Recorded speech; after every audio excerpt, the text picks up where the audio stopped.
नमस्कार। आइ हम सुना रहल छी अहाँके स्वर्गीय हरिमोहन झा जी के एकटा कहानी जे हुनकर प्रसिद्ध उपन्यास प्रणम्य देवता से लेल गेल अछि। कहानी के नाम अछि बीमा के एजेंट। अहाँके नामे से बुझना गेल जे बीमा के एजेंट की होइ छै, हुनकर की काज होइ छै, ओहि सबसे संबंधित ई कथा अछि। तऽ सुनल जाउ। संसार में दू वस्तु से बचबाक उपाय नहीं, एक यमदूत से, दोसर बीमा कंपनी के एजेंट से। यमदूत तऽ जीवन में एके बेर दर्शन दै छथिन, किंतु बीमाक भूत जहाँ एक बेर प्रवेश कयलनि तहाँ जोंक जकाँ सटि जाइ छथि। हुनका जतेक झाड़क कोशिश करू ततेक और भीतर पैसल जेताह। एक बेर हमरो पर एक भूत लागि गेला। ध्रुव नंदन प्रसाद सतुआ सम्मर बान्हि कऽ हमरा पाछा लागि गेला। नित्य नियम संध्या काल पहुँच जाइत, बैसैत, गप करैत आ अंत में वह प्रस्ताव जे जिंदगी के बीमा करा लिअ, एहिमे फायदा अछि, कम से कम 5,000 पॉलिसी लऽ लिअ। हम लाख कहलिए जे ओ महाराज, हमरा एखन बीमा करेबाक नहि अछि, परंतु के सुनैत अछि। ओ जवाब पौलो उत्तर बैसले रहि जाइत। बीच बीच में कतेको लोक आबे, कतेको लोक जाए, किंतु बाबू ध्रुवनंदन प्रसाद ध्रुव जकाँ अपना स्थान पर अचल रहैत। हमरा खाय लेल बजाबऽ आबे तखन उठबाक नाम नहीं। भोजनोत्तर पुनः गप लाथि दैत। भद्रलोक के कोना कहल जाय जे आब कृपा करू, अगत्या हुनका खातिर 2 घंटा और बैसऽ पड़े। जखन 11 बजे के बाद हमरा औंघायल सन क्रम देखैत तऽ अपन कागज पत्तर समेटैत बाजैत, बेस एखन चलै छी, काल्हि सवेरे पुनः सेवा में हाजिर भऽ जायब। नित्य प्रति यह क्रम चले लागल। हम महासंकट में पड़ि गेलहुँ। कोनो कार्य करब से कठिन। हुनका से जान छोड़ेबाक हेतु बहुत चेष्टा केलहुँ, किंतु सब व्यर्थ। अंत में एक उपाय केलहुँ। हुनका अयबाक बेर से पहिने कोठरी में ताला बंद कऽ हरि कीर्तन में चलि गेलहुँ। जखन 1.5 पहर राति बीत गेलै आ हमरा विश्वास भऽ गेल जे बाबू ध्रुवनंदन प्रसाद आबि कऽ फिर गेल हेताह, तखन डेरा गेलहुँ। परंतु फाटक लग गेलहुँ तऽ देखै छी ओ खम्मा जकाँ ठाढ़ छथि। बजला, हम 2 घंटा से एहिठाम ठाढ़ भेल ताकि रहल छी। हम चाहलहुँ जे ठाढ़े ठाढ़ गप कऽ कऽ हुनका विदा कऽ दी, किंतु ओ तऽ सहज जीव छलाह नहि। हमरा पाछा लागल भीतर चलेला और ओहि राति 12 बजे धरि बैसल रहला। ओकरा बाद जेना जेना हम अपन दिनचर्या बदलैत गेलहुँ, तहिना ओहो अपना गतिविधि में परिवर्तन करैत गेला। हम डारि डारि तऽ ओ पात पात, खाइत पीबैत सुतैत उठैत जखन देखू बाबू ध्रुवनंदन प्रसाद आबि कऽ माथ पर सवार। आब हुनका सँ जान छोड़ेबाक हेतु एक कौशल रचलहुँ। कॉलेज से अबिते भीतर से कोठरी बंद कऽ देलहुँ आ बाहर से ताला बंद करवा देलिए। नौकर के सिखा देलिए, देख जो ओ बाबू अबथुन तऽ ई नहि कहियौन जे हम भीतर में छी, ताला बंद कऽ देख कऽ अपने फिर जेथिन, तखन खिड़की बाटे हमरा कहि दीहें। हम बंद घर में अपन लिखा पढ़ी के काज में लगलहुँ। थोड़बे कालक बाद बाबू ध्रुवनंदन प्रसादक आहट बुझि पड़ल। ओ एला आ ताला बंद देख ठमकि गेला, परंतु ओ साधारण व्यक्ति तऽ छलाह नहि जे लगले फिर जेतैथ।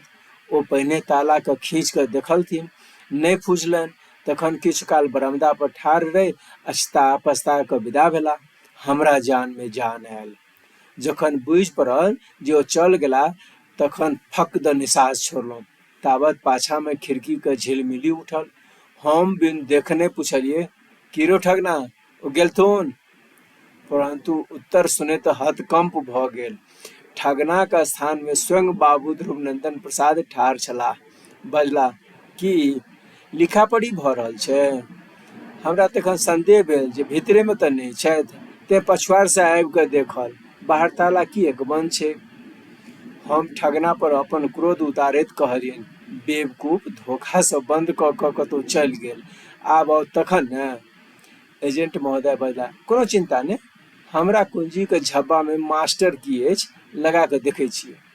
2 मिनटक भीतर एजेंट महोदय केवाड़ खोलि भीतर प्रविष्ट कऽ गेला। इहो चालाकी व्यर्थ गेल। आब कोन युक्ति रचल जाउ। दोसरा दिन रवि रहै। हम कछनी काचि कऽ पड़ि रहलहुँ। ठगना के सिखा देलिए, देख अब तुरंत कहि दियौ जे मालिक दुखित छथि।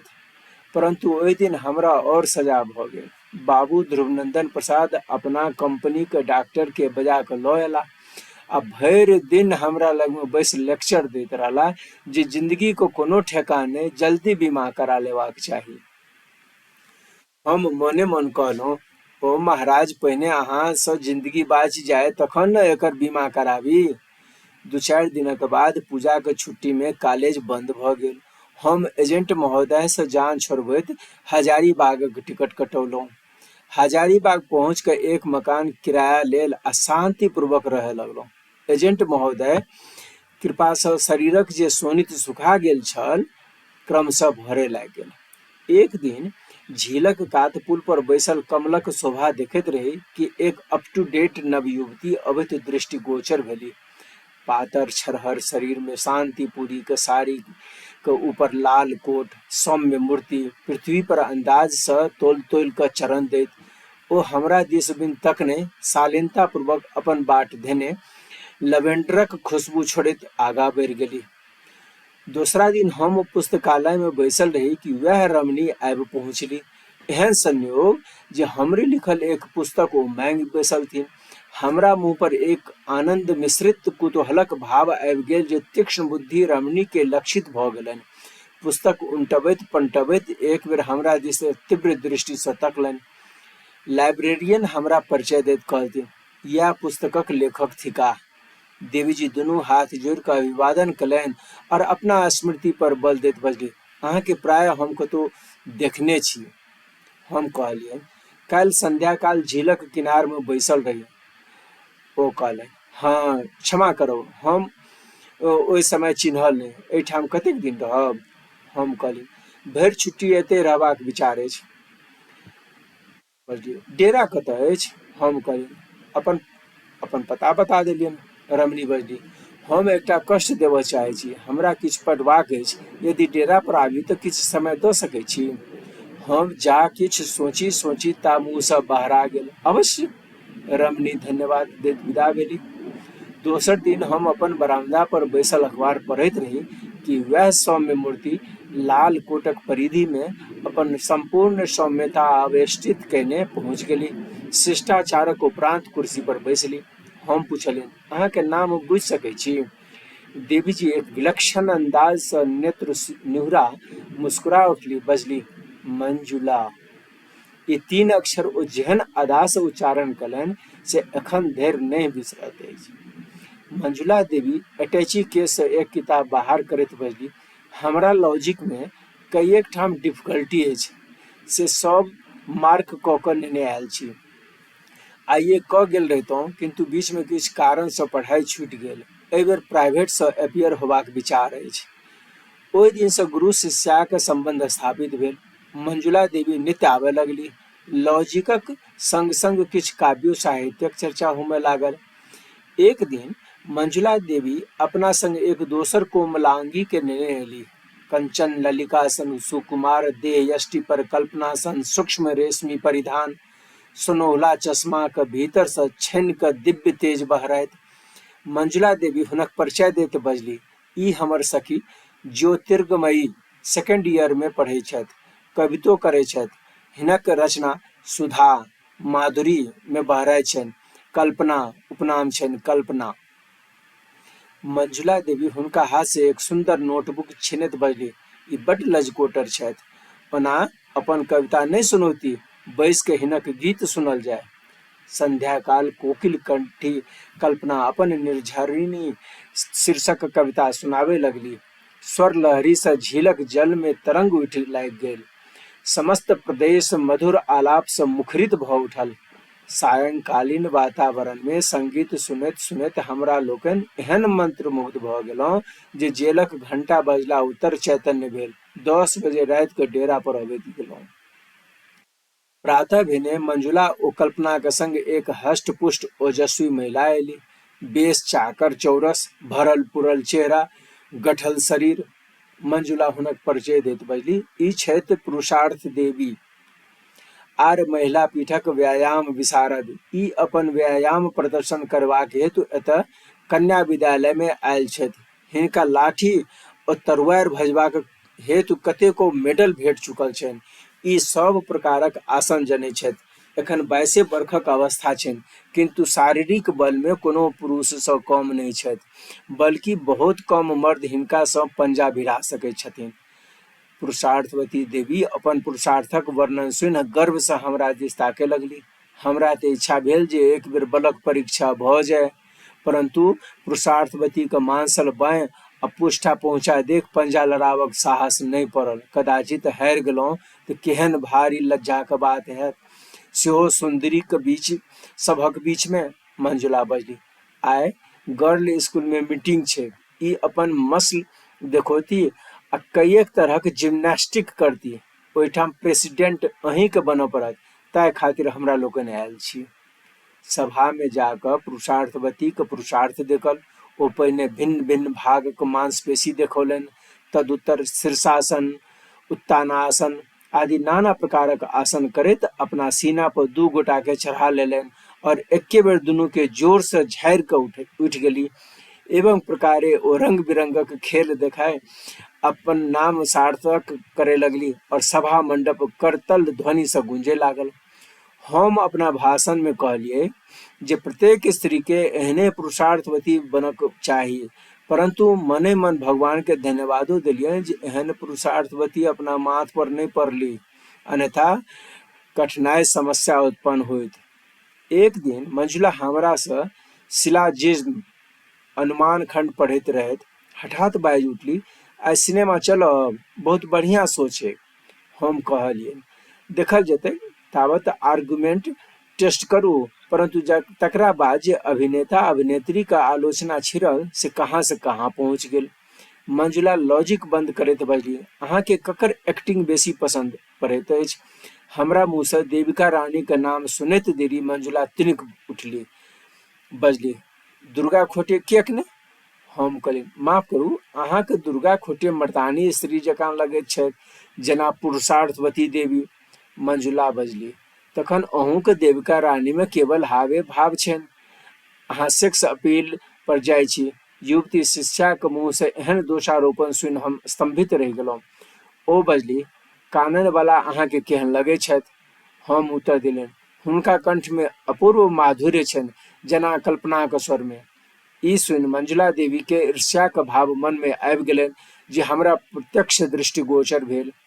ताबत कल्पना ओ पुरुषार्थवती देवी दू संगे संग पहुँच गेली। मंजुला हंसैत हंसैत स्वागत कलथिन, अबै जाओ कानन वाला और दुर्गा खोटे, अहाँ लोकनि के यह टाइटिल भेटल अछि। कल्पना देवी प्रायः हमरा लोकनिक वार्तालाप बाहर से सुनै छली, त्यों उत्तर देथिन, हाँ, परंतु देविका रानी बनबाक सौभाग्य तो अहीं के प्राप्त अछि। मंजुला के आभापूर्ण गाल पर लज्जा के लालिमा दौड़ गेलनि। ओहि राति सुंदरी सभक अनुरोध सँ हमरो सिनेमा जाय पड़ल। एवं प्रकार किछुए दिन में मंजुला बहुत समीप आबि गेली। एक दिन बजली, अहाँ के वाइफ तऽ एतऽ छथि ने, खैबा पीबा में तो बहुत तकलीफ होइत हैत। हम कहलिए, नहीं, ठगना अछि से पूरी बना दैत अछि, भात खेबाक मन होइत अछि तऽ अपने बना लै छी। मंजुला बजली, ओह, हमरा छै तऽ अहाँ कष्ट कऽ रहल छी, एखन की बनबैत अछि? हम कहलिए, माछ तैर रहल अछि। ओ बजली, माछक हाल ओ की जाना गेल, हम अपने जा रहल छी। ई कहि ओ चट्टी पर चटर चटर करैत भानस घर में पहुँच गेली। ओहिठाम ललका कोट खुट्टी पर टांग स्टूल पर बैस गेली। हमरा मन में एक अपूर्व भाव उदित होमे लागल। थोड़े काल में मंजुला एक प्लेट में तरल माछ ओ भात नेने एली। हम कहलियनि, ओह, अहाँ आइ बहुत कष्ट केलहुँ। ओ बजली, कष्ट कोन, ई तऽ हमर काजे अछि। आब सँ हम सब दिन अपने हाथे बना कऽ खुआब। हाँ, तखन हो न? हम कहलियनि, ई कोना भऽ सकैत छै, अहूँ खाउ। ओ लजाइत बजली, बेस, हमहूँ पाछाँ खायब, पहिने अहाँ तऽ खा लिअ। अंत में विशेष आग्रह कैला उत्तर ओ हमरा संग बैस गेली। ठगना मुँह बनबैत ओहिठाम से चलि गेल। छुट्टी पुरबा में 2 दिन बाकी रहि गेल। मंजुला के बहुत किछु पढ़बाक शेष रहि गेलनि। आब कोना पूर्ति हेतनि, हम चिंता में पड़ि गेलहुँ। सोचैत सोचैत माथ भारी भऽ गेल। राति में ओछाओन पर पड़ल एही भावना में मग्न रही कि मंजुला आबि पहुँचली। हमरा खाट लग कुर्सी खींच कऽ बैस गेली। हमर हाथ अपना हाथ में ल बजली, जोर तो नहीं अछि, माथ में दर्द होइत अछि की? ओ हमर कपार टोटलनि आ फुर्र द उठली। 10 मिनट में सुडिकोनल नेने अयली, लगबैत बजली, की आब किछु रिलीफ बुझि पड़ैत अछि? हम मुग्ध होइत कहलियनि, मंजुले, अहाँ धन्य छी, आदर्श देवी। अहाँके उपकार हम आजन्म नहि बिसरब। एहि ऋणसँ हम कोना उऋण भऽ सकैत छी? मंजुला बजली, हम की पुरस्कार पाबक हेतु अहाँके सेवा केलहुँ अछि? ई तऽ हमर कर्तव्य थिक, किंतु यदि अहाँ हमरा पर प्रसन्न छी तऽ एकटा सहायता कऽ सकैत छी। ई के मंजुला देवी एकटा फार्म बाहर कयलनि, बजली, हम एक इंश्योरेंस कंपनी के एजेंसी नेने छी। यदि अहाँ एकटा पॉलिसी लऽ ली तऽ हमर किछु उपकार भऽ जाय। हम मन में कहलहुँ, हे भगवान, धन्य अहाँके माया, एहूठाम बीमा के चक्र लगले आयल। हम यंत्रवत फार्म के भरे लगलहुँ। सुंदरी के प्रस्ताव कोना अस्वीकार कयल जाय? ओ हमरा हाथ में फॉर्म धरा देलनि आ कोटक भीतर से फाउंटेन पेन बाहर के बजली, एकरा भरू तऽ। ओ सबटा पढ़ि कऽ बजली, और सब तऽ ठीक अछि, केवल 5,000 से अहाँ लिखने छी से ठीक नहि, एहिमे 1 अंक अपना दिस से जोड़ि दै छी। ई कहि ओ 5 से पूर्व 1 जोड़ि 15,000 कऽ देलथिन। हम मंजुला के माथ में सिंदूरक सूक्ष्म बिंदु देख पुछलियनि, अहाँके स्वामी कतऽ छथि, की करै छथि? मंजुला बजली, हुनका कोनो सर्विस तऽ नहि छनि, बिजनेस करै छथि, किंतु हम हुनका पर बर्डन भऽ कऽ नहि रह चाहै छियनि, बल्कि हमही अपना अर्निंगसँ हुनका हेल्प कऽ दै छियनि। एहि पॉलिसी में हमरा 600 कमीशन भेटत, ताहिसँ हुनकर बहुत काज चलि जेतनि। ई कहि मंजुला देवी यत्नपूर्वक अपन सबटा कागज पत्तर समेट अटैची केस में धयलनि और कृतज्ञता सूचक शब्द में बजली, एहि कृपा के हेतु हम हार्दिक धन्यवाद दै छी। हम जा किछु उत्तर दियनि ता बाहर से कर्कश आवाज आयल, प्रोफेसर साहब। स्वर चिन्हैत देरी नहि भेल, वएह ध्रुव नंदन प्रसाद। ई आखिर अहूठाम धैर्य खेहारने अयला। जी अकच्छ भऽ गेल। दालि भात में मुसरचन, ई एखन कहाँ से आबि गेला? हम लोहेछ के उत्तर देलियनि, हमरा एखन फुर्सत नहि अछि, काल्हि दिन में आयब। एखन एकटा भद्र महिला एहिठाम छथि। बाबू ध्रुवनंदन प्रसाद भीतर अबैत बजला, प्रोफेसर साहब, अपने प्रायः धोखा में छी, ई हमरे वाइफ थी की? मंजुला देवी शरारत भरल मुस्कान से हमरा दिस ताकि बजली, यह छथि हमर हस्बैंड मिस्टर D.N. प्रसाद। बेस तऽ आब एखन आज्ञा भेटो, नमस्ते। धन्यवाद अहाँ सबके कथा सुनक लेल। जँ ई कथा सुंदर लागल होय तऽ वीडियो के लाइक कऽ देबै आ चैनल के सब्सक्राइब कऽ देबै, घंटी के बटन सेहो दबा देबै। धन्यवाद।